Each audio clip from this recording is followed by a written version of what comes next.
안녕하세요. 반갑습니다.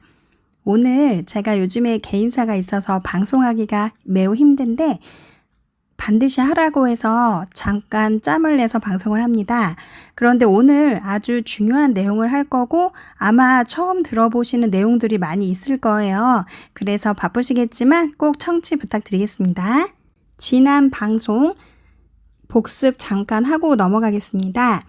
먼저 로마서 5장 5절 말씀에 하나님의 사랑이 성령님에 의해서 우리 마음에 부어질 때 연단이 종료됩니다.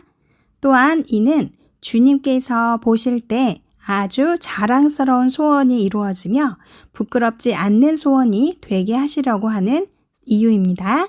또 실수하지 않도록 우리에게 성숙함의 단계까지 올라갈 수 있도록 불시험을 주시기 때문에 이상히 여기지 말아야 됩니다. 그리고 짐승의 표 666은 단지 매매 기술뿐만 아니라 영생하는 기술이 같이 포함된다고 해요. 그래서 이 기술이 도입되어야 대환란이 열린다고 보시면 됩니다. 2045 어젠다로 딥스 매거진 잡지에 올라와 있는 내용이기 때문에 2045년쯤에는 그들이 영생의 기술을 아마도 개발할 거라고 말하는 걸 보면은 짐승의 표에 들어가는 영생의 기술과 매매 기술을 잘 관찰하시면 되세요. 오늘 할 첫 번째 내용입니다.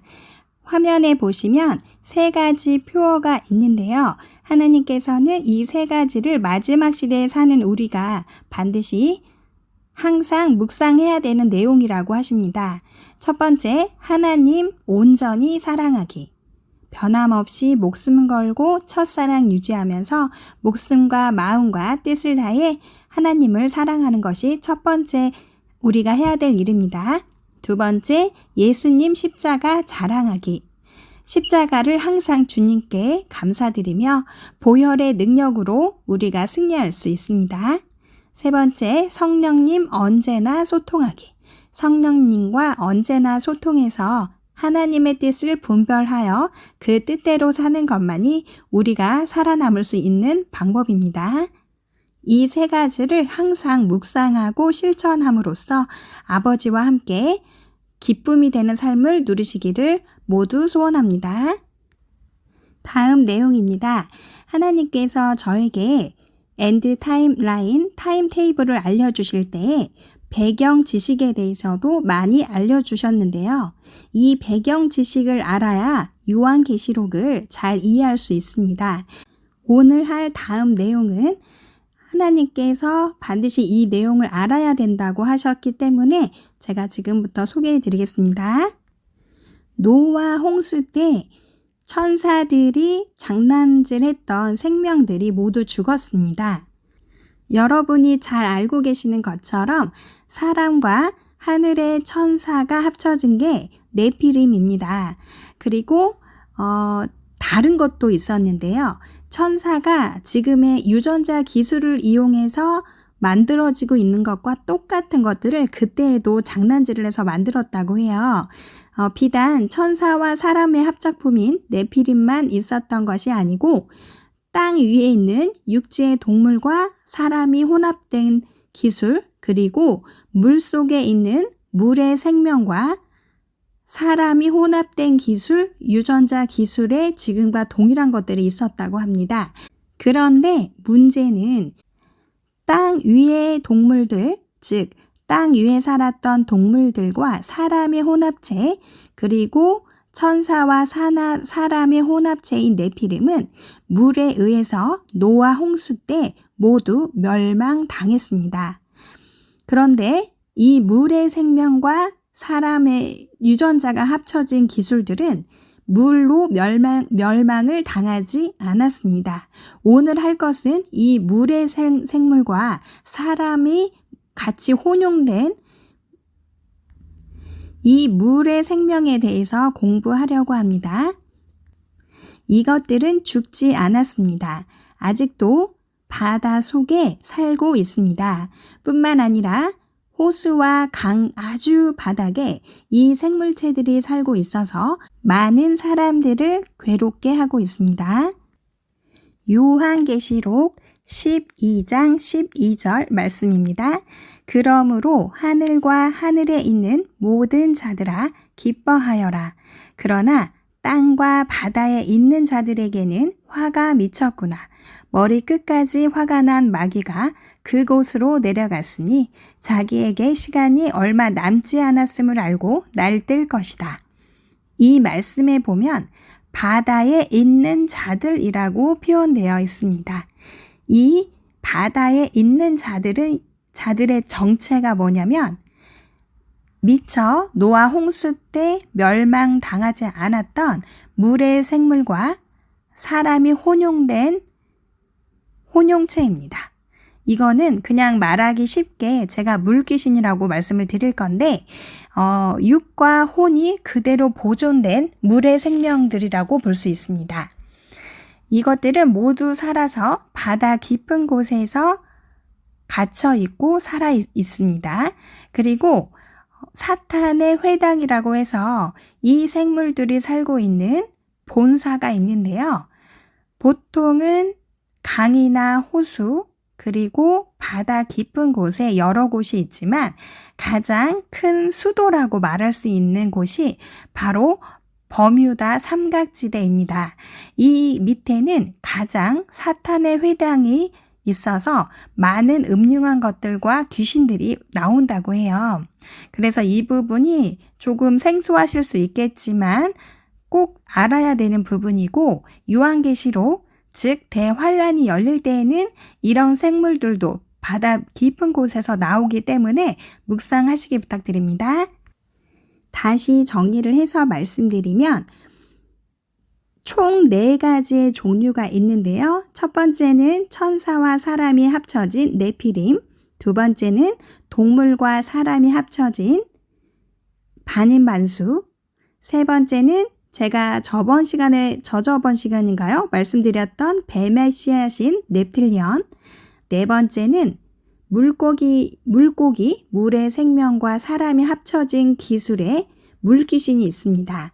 그런데 이 첫 번째 네피림과 두 번째 반인반수는 노아 홍수 때 모두 멸절했고 이것들은 혼이 되어서 귀신의 존재로 우리를 지금 영적인 존재 안에서 영의 세계 안에서 우리를 속이고 있는 존재들이고요. 그리고 세 번째 렙틸리언과 물의 생명, 물귀신 같은 경우는 노아 시대 때 멸망당하지 아니하였고 지금까지 육과 혼이 그대로 보존되어 있는 귀신들의 정체입니다. 그래서 뱀의 씨앗인 동물 중에 더욱더 저주를 받았던 이 렙틸리언은 육과 혼이 같이 있어서 우리를 괴롭히고 그림자 정부 딥스의 우두머리가 되어서 많은 기술과 속임수를 가르쳐주고 있고 앞으로 올 단일 세계 정부를 조종하는 정체들입니다. 그리고 이 물의 생명들, 즉 노아 시대 때 멸망당하지 않았던 지금 아주 깊은 해저, 바닷속에서 살고 있는 육이 보존된 이 물의 귀신들은 바닷속에서 살고 있습니다. 그래서 세 번째와 네 번째 렙틸리언과 물고기와 사람이 혼합된 이 물의 생명, 물귀신들은 혼과 육이 같이 있는 유일한 사탄의 귀신의 집합들입니다. 그래서 우리가 예전에 보면은 저희 어릴 때도 그랬거든요. 저수지 같은 데에 무릎 아래만 들어갔는데도 심정지가 돼서 죽는 경우가 이상하게 1년에 한두 번은 있었어요.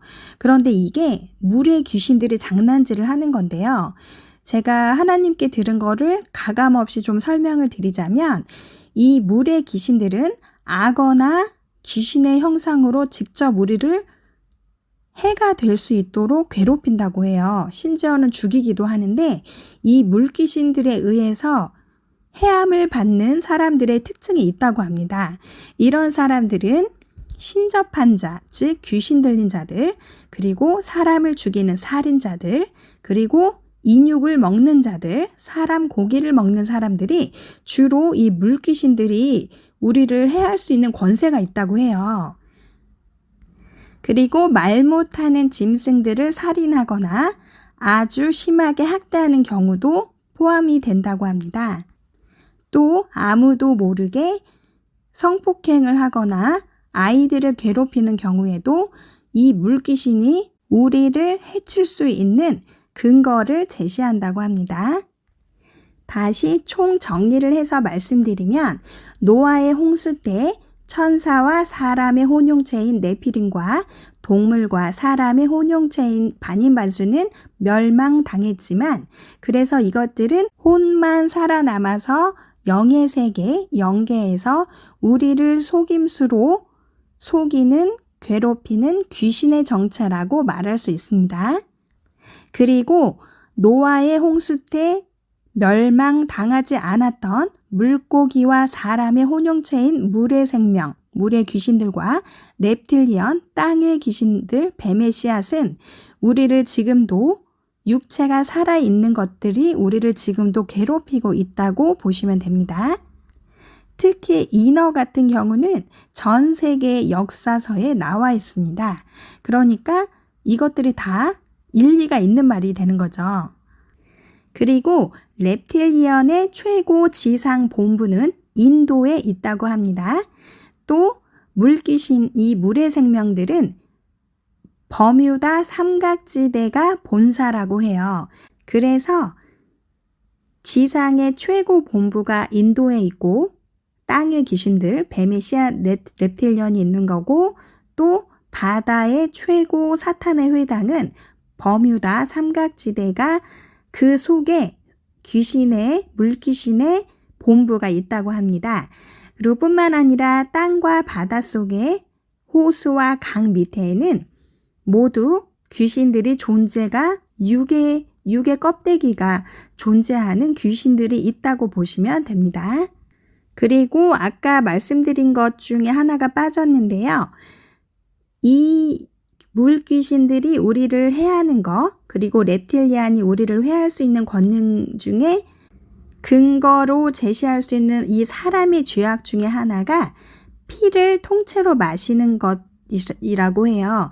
사람의 피든 동물의 피든 피를 통째로 마시는 경우에는 그들에게 합법적으로 우리를 해할 수 있는 권리를 준다고 합니다. 그래서 이 부분, 이런 죄악들은 짓지 않도록 명심하셔야 되고 또 이런 끔찍한 죄는 짓지 말아야 합니다. 이와 연계해서 골로새서 3장 5절로 6절 말씀입니다.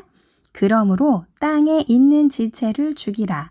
곧 음란과 부정과 사욕과 악한 정욕과 탐심이니 탐심은 우상 숭배이니라. 이것들을 인하여 하나님의 진노가 임하느니라. 이것을 쉬운 말 성경으로 보겠습니다. 여러분의 생활 가운데 죄악된 것은 다 버리십시오. 성적인 죄, 악한 행동, 나쁜 생각, 지나친 욕심 등은 하나님 이외의 것들을 더 소중히 여기는 마음가짐입니다. 특히 탐심은 우상 숭배입니다. 하나님은 이런 일을 하는 자들에게 화를 내실 것입니다. 여기에 보면은 이 죄에 대해서 이렇게 나열하고 있어요. 성적인 죄, 악한 행동, 나쁜 생각, 지나친 욕심이라고 말하고 있습니다. 특별히 모든 일에 하나님 외에 다른 것들, 욕심을 내는 탐심은 우상 숭배라고 말하고 있습니다. 6절에 보면 하나님의 진노가 임하느니라 라고 되어 있습니다. 이 하나님의 진노가 임하면 귀신들이 우리를 합법적으로 괴롭힐 수 있는 권리가 생깁니다. 그래서 귀신들의 이런 침범을 우리가 막으려면 먼저 이런 죄를 짓지 말아야 되는데요. 사람은 누구나 어릴 때부터 항상 악한 생각만 한다고 성경에 기록되어 있습니다. 그래서 우리는 정말 성령 안에서 무시로 기도하고 예수 그리스도의 보혈, 피로써 우리의 죄를 씻김 받고 또 히브리서 말씀처럼 우리의 마음과 양심을 예수 그리스도의 피로 매일매일 씻겨야 이런 죄들에 유혹되지 않을 수 있습니다. 히브리서 9장 14절입니다.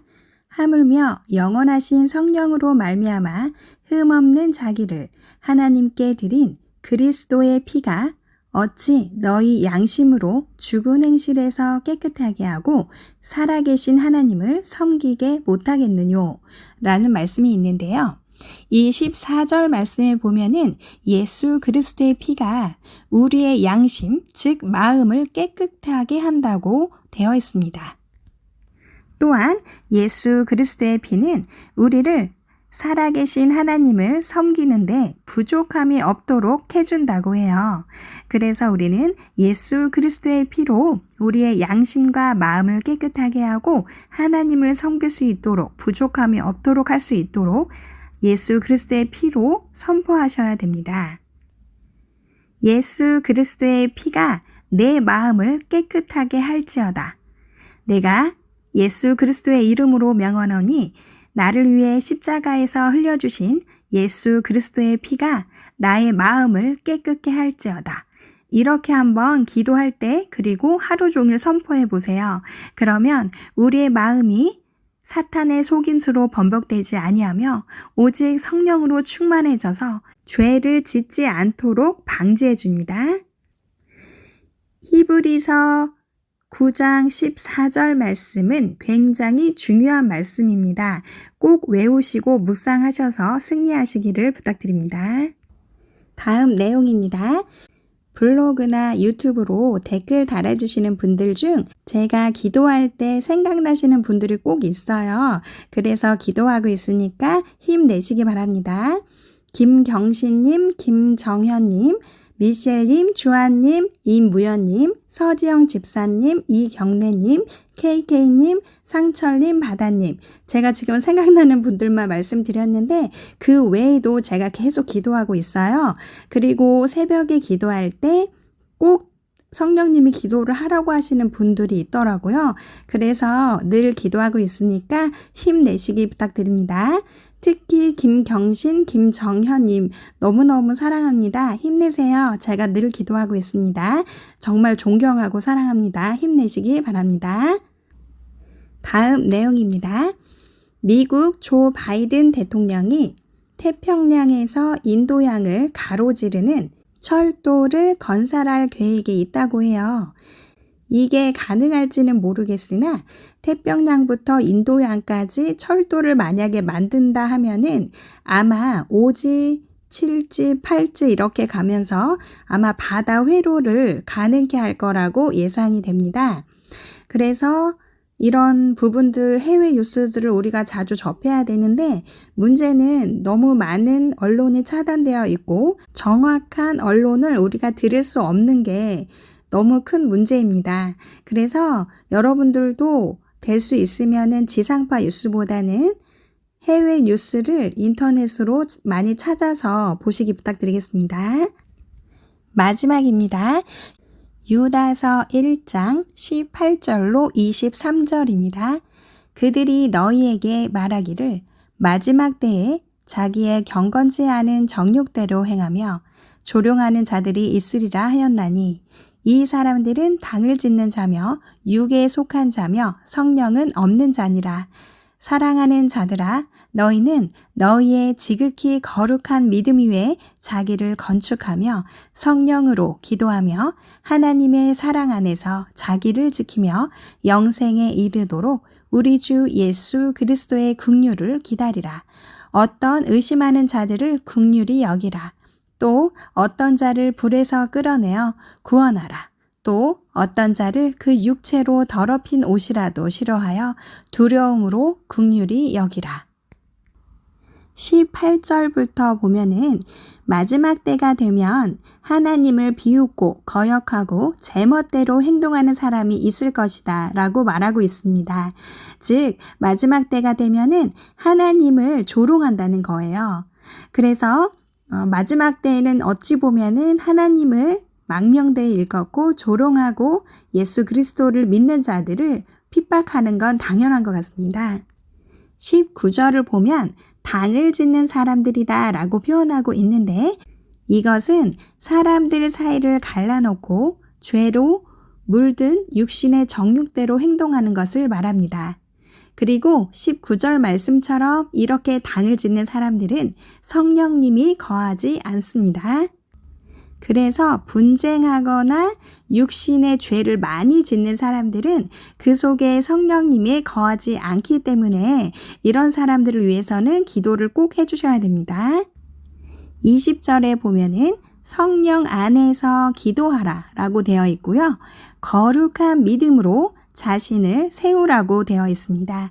그래서 우리는 무시로 항상 성령 안에서 기도하고 거룩한 믿음으로 우리를 세워나가야 됩니다. 21절을 보면은 쉬운 성경에 보면 하나님의 사랑 안에서 자기를 지키고 주 예수 그리스도께서 은혜로 내려주신 영원한 생명을 기대하라 라고 되어 있어요. 그래서 우리는 하나님의 사랑 안에서 우리를 지켜야 되고 예수 그리스도께서 주신 은혜로 영생을 기대하며 나가야 됩니다. 22절, 23절도 중요합니다. 믿음을 굳게 갖지 못하고 의심하는 자를 불쌍히 여기고 또 그 불 가운데서 끄집어내어 그들을 구원하라고 되어 있어요. 그리고 두려움을 가지고 그들에게 자비를 베풀고 죄에 관한 것은 육체의 욕망으로 더럽혀진 옷까지도 미워하십시오 라고 되어 있습니다. 그러니까 의심하는 자, 믿음을 굳게 갖지 못하는 자를 핍박하는 게 아니라 미워하는 게 아니라 불쌍히 여기시고 기도해 주셔야 됩니다. 그리고 그들을 지옥에 갈 수밖에 없는 그 불 가운데서 끄집어내어서 구원의 길로 인도하셔야 합니다. 또한 죄에 관한 것은 육체의 욕망으로 더러워진 옷까지도 버리셔야 됩니다. 그래서 이 유다서에 있는 말씀을 묵상하실 때에 믿음이 없는 자나 죄를 짓고 있는 사람들을 미워하지 말고 불쌍히 여기시고 중보기도 부탁드립니다. 또 지금은 목회자나 평신도나 너나 나나 할 거 없이 너무 더러운 시대에 우리가 살고 있기 때문에 누구나 미워하며 헐뜯고 그들의 죄를 비방하기보다는 정말 나라와 민족과 옆 사람을 위해서 기도하고 불쌍히 여겨야 될 때라고 생각합니다. 원수까지도 사랑하라는 하나님의 말씀대로 사셔서 아버지의 기쁨 되기를 모두 소망합니다. 제가 오늘은 개인사가 많이 있어서 성령님이 너무 급하게 방송을 하라고 하셔서 두서없이 중요한 부분만 말씀을 드렸는데요. 오늘 방송도 중요한 내용이 많이 있으니까 한번 듣지 마시고 여러 번 묵상하시면서 아버지의 뜻을 실천해 나가기를 소망합니다. 오늘도 너무 감사드리고 사랑합니다. 샬롬.